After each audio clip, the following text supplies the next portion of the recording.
எல்லாருக்கும் நமஸ்காரம். கேரளா மக்களுக்கு எல்லாருக்குமே நமஸ்காரம். இப்போ நான் என்ன சொல்ல வரேன்னா, நிறைய விஷயங்கள் பார்க்கும்போது எனக்கு ரொம்ப அது கஷ்டமாக இருக்குது. ஏன்னா நானும் ஒரு பொண்ணு தானே, எனக்கும் நிறைய கஷ்டங்கள் இருக்குது. ஸோ நீங்கள் எனக்கு சப்போர்ட் பண்ணுவீங்கன்னு நான் நினைக்கிறேன். இந்த மெசேஜ் நான் டைரெக்டாக யாருக்கு சொல்கிறேன்னா, எலிசபெத் அக்காவுக்கு தான் நான் சொல்கிறேன், எலிசபெத் சேச்சிக்கு தான் நான் சொல்கிறேன்.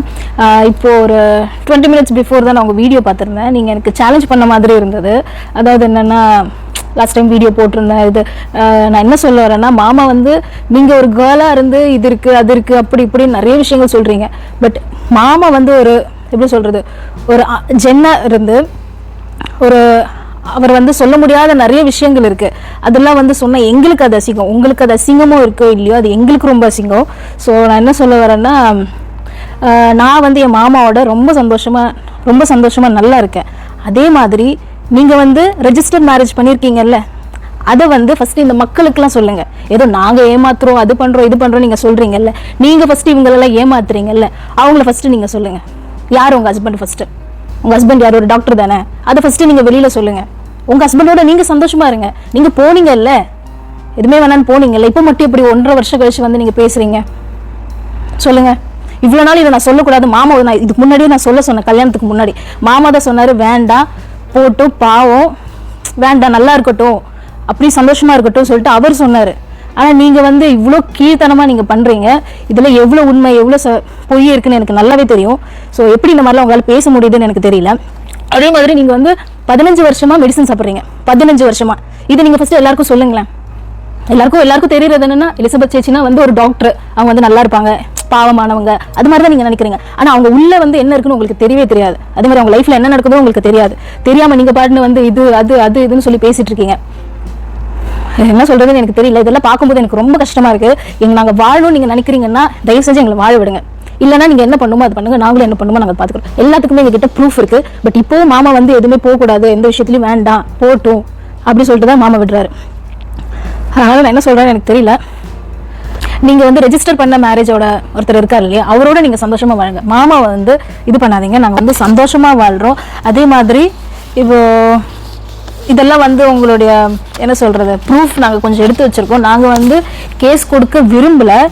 நீங்கள் கேஸ் கொடுக்கும் மாமா வந்து அது வேண்டான்னு சொல்லிட்டாரு. ஏன்னா இவ்வளோ நாள் வந்து வேண்டாம் சொல்லிட்டு இருந்தது. இன்றைக்கி நீங்கள் வந்து இது பண்ணது எனக்கு ரொம்பவே கஷ்டமாக இருந்தது. அது இல்லாமல் இதெல்லாம் வந்து மாமாவும் உங்களுடைய பிரதர் கிறிஸ்டோஃபர் அவர் இருக்கார்ல, அவருடைய டெக்ஸ்ட்டு. அப்புறம் இது வந்து 4 கம்ப்ளைண்ட் இருக்குது. அந்த கம்ப்ளைண்டோட இது 2022 நடந்தது, அது எல்லாமே இருக்குது. இதெல்லாம் வந்து காமிக்கணுன்ட்டு எனக்கு இது கிடையாது. பட் நான் சொல்கிறேன், ஹார்பர் டிப்ரெஷன்லேயும் சூசைட் வந்து ஐடியல்லையும் நீங்கள் இருக்கீங்க. அது வந்து ஆமாவா இல்லையா மட்டும் நீங்கள் சொல்லுங்கள். ஏன்னா எதுவுமே வந்து மக்களுக்கு வந்து எல்லாமே நினச்சிட்டு இருக்காங்க, ரொம்ப மாமா மேலே ரொம்ப மிஸ்டேக் இருக்குது. இப்போ எல்லாமே வந்து நீங்கள் சொன்னது எல்லாமேனால மாமா மேலே ரொம்ப பேர் நீங்கள் ரொம்ப டேமேஜ் பண்ணிட்டீங்க. உங்கள் பேர் வந்து இப்போ வரைக்கும் மாமா வந்து டேமேஜ் பண்ணக்கூடாது, பாவம் வேண்டாம் அப்படின்னு சொன்ன ஒரே இதுக்காக மட்டும்தான் நாங்கள் இது வரைக்குமே எதுவுமே பண்ணல. ஸோ நீங்கள் இன்னும் பண்ணணும், இது பண்ணணும்னா பண்ணுங்க. அதை நான் எப்படி ஃபேஸ் பண்ணுமோ நான் பண்ணிக்கிறேன். இப்போ கூட வந்து மாமா இது பண்ணக்கூடாதுன்னு தான் சொன்னார். பட் நீங்கள் இப்போ ஒரு வீடியோ போட்டிருந்தீங்களே, what I have to say அப்படி சொல்லிட்டு மாமா அப்படி சொல்லிட்டு போட்டிருந்தீங்கல்ல, அந்த வீடியோக்காக தான் நான் இப்போ ரிப்ளை கொடுக்குறேன். ஓகேங்களா? அவ்வளோதான். இதுதான் நான் உங்ககிட்ட சொல்லணும்னு நினைக்கிறேன். இதுக்கப்புறம் ஏமாத்துனீங்கல்ல, நீங்கள் வந்து கல்யாணம் பண்ணிட்டு அப்புறம் திரும்ப வந்து என் மாமாவை ஏமாத்தினீங்க. இப்போ ஏமாத்திட்டு வந்து 1.5 வருஷம் கழிச்சிட்டு வந்து இப்போ வந்து நீங்கள் வந்து உரிமை கொண்டாடுறீங்கன்னா அது என்னன்னு எனக்கு தெரியல. ஸோ இதுக்கெல்லாம் வந்து நீங்கள் தான் பதில் கொடுக்கணும். இதுதான் நான் கேட்டுக்கிறேன் உங்ககிட்ட. இதுக்கு முதல்ல நீங்கள் பதில் சொல்லிட்டு மற்றது எல்லாமே நீங்கள் பேசுங்க. ஃபஸ்ட்டு இதை ஓப்பன் பண்ணுங்க. ഓക്കെங்களா? അவ்வளോதான். നടൻ ബാലയുടെ മുൻഭാര്യ എലിസബത്ത് ബാലയ്ക്കെതിരെ ഗുരുതര ആരോപണങ്ങളുമായാണ് ഈ കഴിഞ്ഞ ദിവസങ്ങളിൽ എത്തിയിരുന്നത്. ഭർത്താവായിരുന്ന കാലത്ത് താൻ നേരിടേണ്ടി വന്ന അനുഭവങ്ങളെല്ലാം പറഞ്ഞിട്ടായിരുന്നു വീഡിയോയുമായി എത്തിയിരുന്നത്. എന്നാൽ ഇപ്പോഴിതാ നടനെതിരെ എലിസബത്ത് പറഞ്ഞതിന് മറുപടിയുമായി ഇപ്പോഴത്തെ ഭാര്യ കോകില എത്തിയിരിക്കുകയാണ്.